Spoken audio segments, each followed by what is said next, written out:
오늘 이야기의 주인공은 직장 생활 30년을 마치고 드디어 내 인생도 여유를 찾아야지라며 은퇴를 맞이한 62세 김현수 씨입니다. 퇴직금은 약 2억 8천만 원, 적지 않은 돈이었죠. 하지만 지금 그는 매달 카드값을 막기 위해 대출 이자에 허덕이고 있습니다. 나는 분명히 계획적으로 썼는데 왜 이렇게 된 걸까? 그의 말처럼 많은 은퇴자들이 바로 이 지점에서 무너집니다. 김 씨는 퇴직 후 아내와 함께 카페 창업을 준비했습니다. 퇴직 후에도 돈을 써야 번다는 말에 용기를 냈고 퇴직금 중 절반인 1억 4천만 원을 투자했습니다. 하지만 예상보다 손님은 오지 않았고 임대료와 인건비는 빠르게 늘어났습니다. 첫 6개월은 버텼지만 이후는 적자의 연속이었습니다. 결국 카페를 정리하고 남은 건 7천만 원의 빚이었습니다.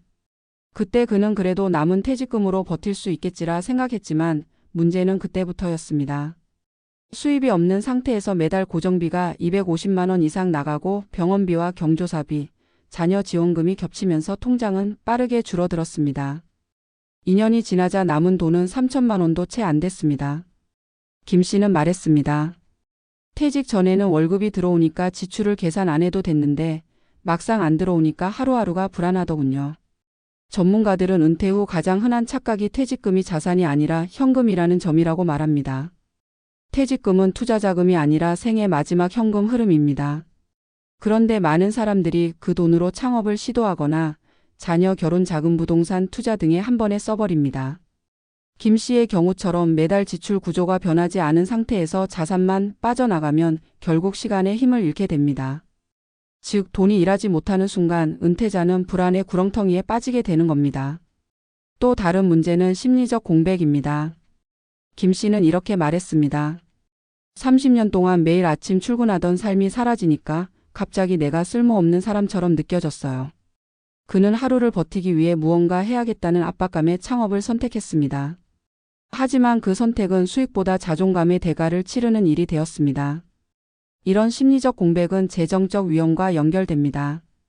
은퇴 직후 자신을 증명하기 위해 무리한 소비나 투자를 결정하는 경우가 많기 때문입니다. 사회적 관계도 달라집니다. 퇴직 후에는 술자리나 회식이 줄고 인간관계가 급격히 축소됩니다. 김 씨도 처음엔 동료들과 자주 연락했지만 어느 순간 자신만 소외된 느낌을 받았다고 합니다. 나는 쉬고 있는데 그들은 여전히 일하고 있잖아요. 대화가 맞을 리가 없어요. 이 고립감은 결국 불안과 우울로 이어지고 심리적 안정이 깨진 상태에서 재정 판단도 흐려집니다. 그렇다면 이런 상황을 막으려면 어떻게 해야 할까요? 첫째, 퇴직금은 한 번에 쓰는 돈이 아니라 시간을 벌어주는 돈이라는 인식이 필요합니다. 목돈을 나눠서 사용하는 구조, 즉 매달 일정 금액을 스스로 연금화하는 방식이 중요합니다. 둘째, 창업은 생계형이 아니라 취미형으로 접근해야 합니다. 김 씨처럼 돈을 벌기 위한 창업이 아니라 시간을 보내기 위한 실험으로 접근해야 손실을 최소화할 수 있습니다.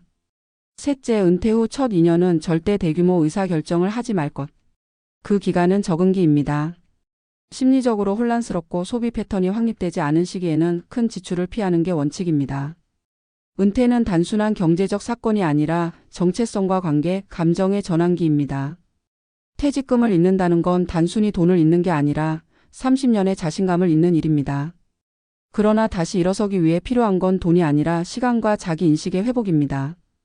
김 씨는 지금 빚을 갚으며 새벽 배송 아르바이트를 하고 있습니다.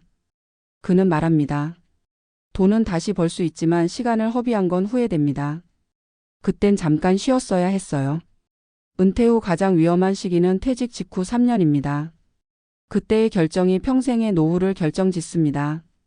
퇴직금은 삶의 보상금이 아니라 인생 이막의 시드머니입니다. 그 돈으로 무엇을 할까보다 얼마나 오래 지킬까를 먼저 생각해야 합니다. 돈보다 중요한 건 속도입니다. 서두르지 않는 은퇴, 그것이 빚 대신 평온을 남기는 유일한 길입니다.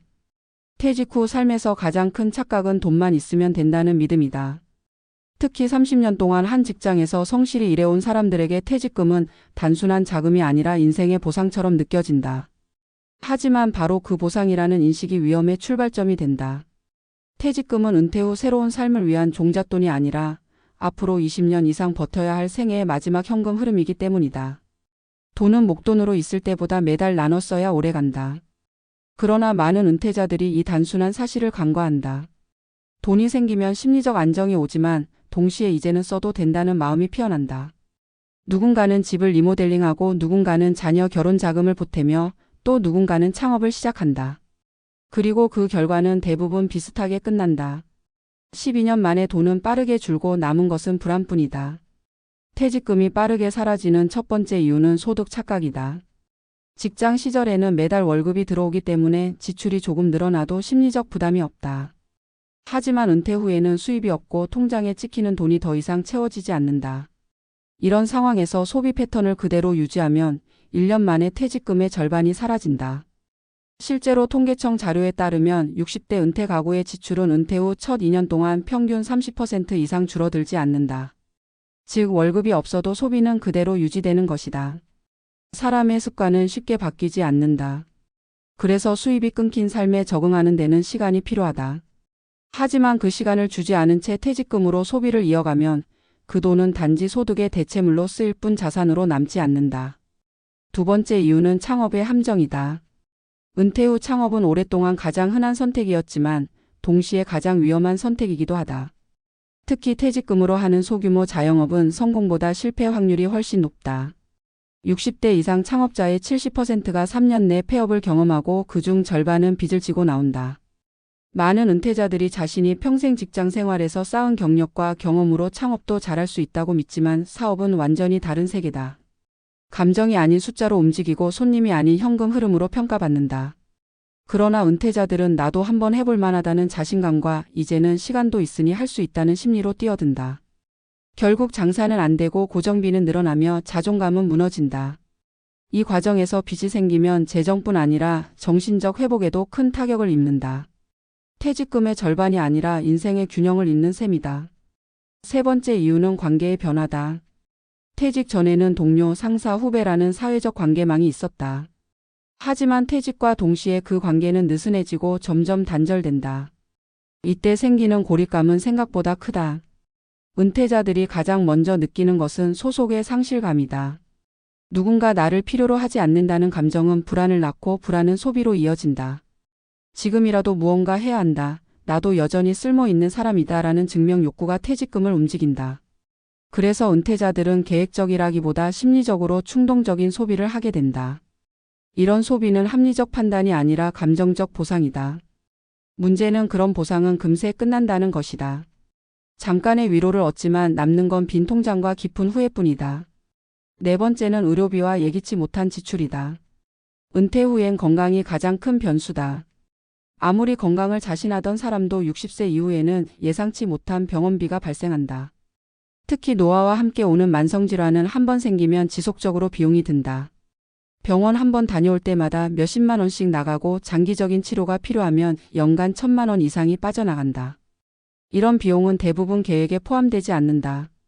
여기에 자녀나 손주의 경조사비, 갑작스러운 집 수리비, 부모 부양비 등이 겹치면 재정은 순식간에 흔들린다. 은퇴자들의 공통적인 후회는 생활비는 계산했지만 변수는 계산하지 않았다는 것이다. 이 모든 문제의 근본에는 준비의 시간이 부족하다는 공통점이 있다.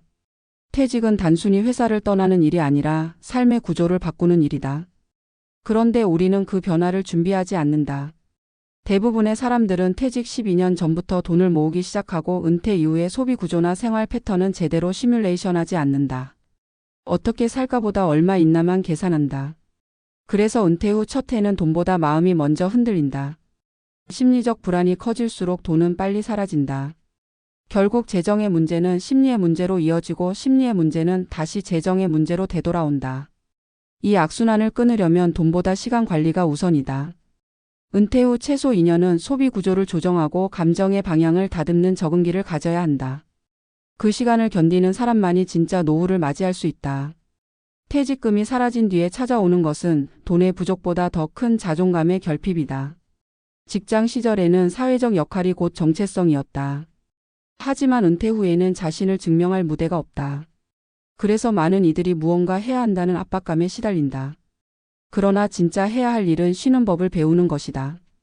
퇴직 직후 12년은 소모가 아니라 회복의 시간이어야 한다. 돈을 쓰는 대신 자신을 다시 세우는 시간으로 사용해야 한다. 취미를 통해 삶의 리듬을 찾고 자존감을 다시 채워야 한다. 그렇게 심리적 균형이 잡혀야 재정적 판단도 명확해진다. 결국 은퇴 후의 삶은 돈이 아니라 속도의 싸움이다. 빠르게 움직이려는 사람일수록 더 빨리 지치고 더 큰 손실을 본다. 퇴직금은 속도를 늦추기 위한 완충 장치다. 급하게 투자하거나 남들처럼 창업에 뛰어들면 그 돈은 금세 사라진다.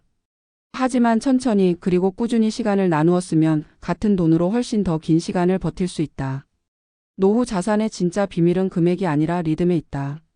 마지막으로 한 가지를 꼭 기억해야 한다. 퇴직금은 30년의 땀이 응축된 결과이지만 그 돈이 당신의 인생을 지켜주는 것은 아니다. 오히려 그 돈을 어떻게 쓰느냐가 앞으로의 인생을 결정한다. 돈을 지키는 가장 확실한 방법은 멈추는 용기다. 서두르지 말고 결정을 미루고 시간을 벌어라. 퇴직금은 쓰는 돈이 아니라 시간을 사는 돈이다.